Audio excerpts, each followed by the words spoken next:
Morning बच्चों। आज मैं पिछली कक्षा में मैंने आप लोगों को बताई थी विराम चिन्ह। विराम चिन्ह किसे कहते हैं, विराम चिन्ह कितने प्रकार से होते हैं, मैंने इसके बारे में आप लोग को बताई थी। तो देखिए बच्चों, मैंने पिछली कक्षा में बताई थी कि मैं प्रत्येक चिन्हों का मैं प्रयोग बताऊंगी, किस प्रकार से, किस जगह पे, किस स्थान पे अल्प विराम, अर्ध विराम, पूर्ण विराम, इस सब का प्रयोग किया जाता है। तो आज मैं पहला अल्प विराम के बारे में बताने जा रही हूँ। तो देखिए बच्चों, अल्प विराम को हम किस तरह की स्थिति में उसका प्रयोग करते हैं। तो देखिए, अल्प विराम का अर्थ होता है ठहराव, यानी थोड़ा देर रुकना। अल्प विराम का मतलब क्या होता है? थोड़ा देर रुकना, थोड़ी देर के लिए रुकना। इसका प्रयोग निम्नलिखित स्थितियों में होता है। इसका प्रयोग क्या है कि निम्नलिखित स्थितियों में होता है। तो मेरा कहने का मतलब है कि देखिए, इसका जो प्रयोग है वह किस प्रकार की स्थितियों में होता है। तो देखिए बच्चों, पहला है अधिवाक्य के बीच में पर, परंतु, लेकिन, किंतु, भी, मगर आदि रहता है। यानी कहने का मतलब है कि अधिवाक्य के बीच में परंतु, लेकिन, किंतु, इस प्रकार से यदि शब्द रहता है तो उसके पहले हम क्या करते हैं? अल्प विराम का प्रयोग करते हैं। क्या करते हैं बच्चों? अल्प विराम का प्रयोग करते हैं। देखिए, जैसे हो गया वह आया लेकिन चला गया, तो लेकिन के पहले हम अल्प विराम का प्रयोग किए हैं। तो इस प्रकार से हमारा इसका प्रयोग भी होता है। दूसरा देखिए, यदि एक ही प्रकार के शब्द या वाक्यांश आए, यदि एक ही प्रकार के शब्द वाक्यांश आए तो उसके पहले भी हम कॉमा का प्रयोग करते हैं। जैसे देखिए, शब्द से है तो शब्द राम, श्याम, तो राम में भी कॉमा, श्याम में भी कॉमा, उसके बाद मोहन और सोहन दोस्त है। हम इस प्रकार से नहीं लिखते सकते राम, श्याम, मोहन और सोहन दोस्त, ऐसा नहीं, बल्कि यहाँ कॉमा राम, इसका मतलब कॉमा की थोड़ा देर रुक रहे हैं, फिर श्याम, फिर थोड़ा देर रुक रहे हैं, इसका अर्थ ये होता है। उसके बाद वाक्यांशों में देखिए, वह यहाँ आता है, पढ़ता है और चला जाता है। यहाँ पे क्या है? यह वाक्यांश है जो कि वह यहाँ आता है। तो यहाँ पे हम थोड़ा देर रुकेंगे, नहीं रुकेंगे तो नहीं तो सुनने वाले को अच्छा लगेगा, नहीं तो पढ़ने वाले को अच्छा लगेगा। इसीलिए वह यहाँ आता है, पढ़ता है और चला जाता है। तो इस प्रकार से वाक्यांशों में भी अल्प विराम का प्रयोग होता है। इसके आगे मैं और आप लोग को लिखा रही हूँ।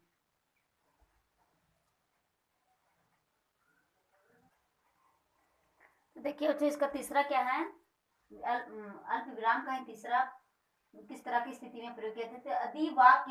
अधिवाक्य में यह, उसे, तब, अब, या तो अधिलुप्त हो जाए। आदिलुप्त यानी कि अधिवाक्य में यह, उसे, तब, अब, या, ये सब अधिलुप्त हो जाए, जैसे तब हम अल्प विराम का प्रयोग करते हैं। जैसे है, मैं जो कहता हूं ध्यान से सुनो, तो मैं जो कहता हूं, यहाँ पे उसे होना चाहिए, उसे ध्यान से सुनो, लेकिन क्या है बच्चों, यहाँ उसे लुप्त है। तो इस प्रकार से यदि इस तरह का शब्द यदि लुप्त रहता है तो हम अल्प विराम का प्रयोग करते हैं। जैसे मैंने यहाँ की है, जैसे जिस प्रकार से मैं जो कहता हूं, तो यहाँ उसे ध्यान से सुनो होता ना, लेकिन यहाँ क्या है, उसे लुप्त है, इसलिए बच्चों यहाँ पे हम अल्प विराम का प्रयोग किए हैं। चौथा देखिए, अधिवाक्य का आरंभ। आरंभ का क्या अर्थ होता है? शुरुआत।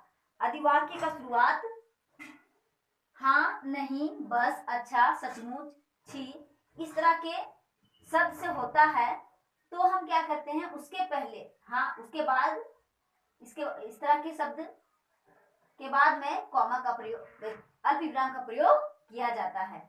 पांचवा है, संबोधन के बाद 20 चिन्ह का प्रयोग करें। जैसे कहते हैं अरे मित्र, तो अरे मित्र, तुरंत इसके बाद हमें क्या है कि कॉमा का प्रयोग, अल्प विराम का प्रयोग करना चाहिए।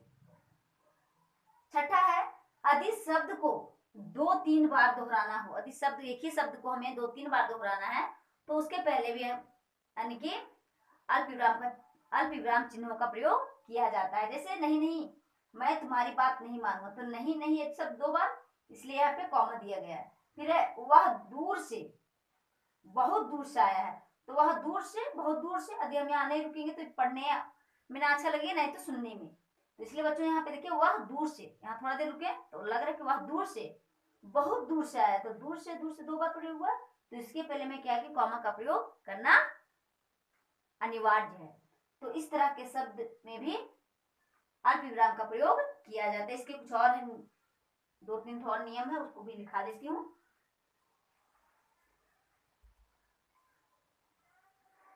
देखिए बच्चों, 7वें में क्या है, तिथि में इसका प्रयोग होता है। क्या है कि तिथि में भी इसका प्रयोग होता है। जैसे 15 अगस्त, तो 15 अगस्त के बाद तुरंत हम कॉमा का प्रयोग किए, अल्प विराम का प्रयोग किए हैं। तो इस प्रकार से अल्प विराम का प्रयोग तिथि में भी होता है। फिर 8वां है बच्चों, पत्र में संबोधन के बाद इसका प्रयोग होता है। पत्र में संबोधन के बाद से प्रिय या तो आदरणीय, पूजनीय सब लिखते हैं, तो इसके बाद भी अल्प विराम का प्रयोग होता है। जैसे इस प्रकार से प्रिय सुरेश, तो हम अल्प विराम का प्रयोग किए, उसके बाद है खुश रहो। तो उसी प्रकार से फिर 10वां है, 9वां नंबर है, किसी की उक्ति के पहले, जैसे हम के साथ स्थान पे भी होता है। जैसे सोहन ने कहा कि मैं दिल्ली जाऊं, तो इसकी सोहन ने कहा, तो इसके पहले की है, तो इसमें क्या है कि हमारा अल्प विराम का प्रयोग होगा। सोहन ने कहा, सोहन ने कहा, सोहन ने कहा, तो यहाँ पे क्या हमारा कॉमा का प्रयोग की में, कि मैं दिल्ली जाऊंगा। नाम, योदा और पता में प्रत्येक पद के बाद इसका प्रयोग होता है। जैसे है वह कंकड़ बाग, वह अल्पविराम कंकड़ बाग, अल्पविराम पटना बिहार का रहने वाला है। फिर प्रोफेसर एस.के. सिंह, अल्पविराम प्रधानाध्यापक, प्राध्यापक,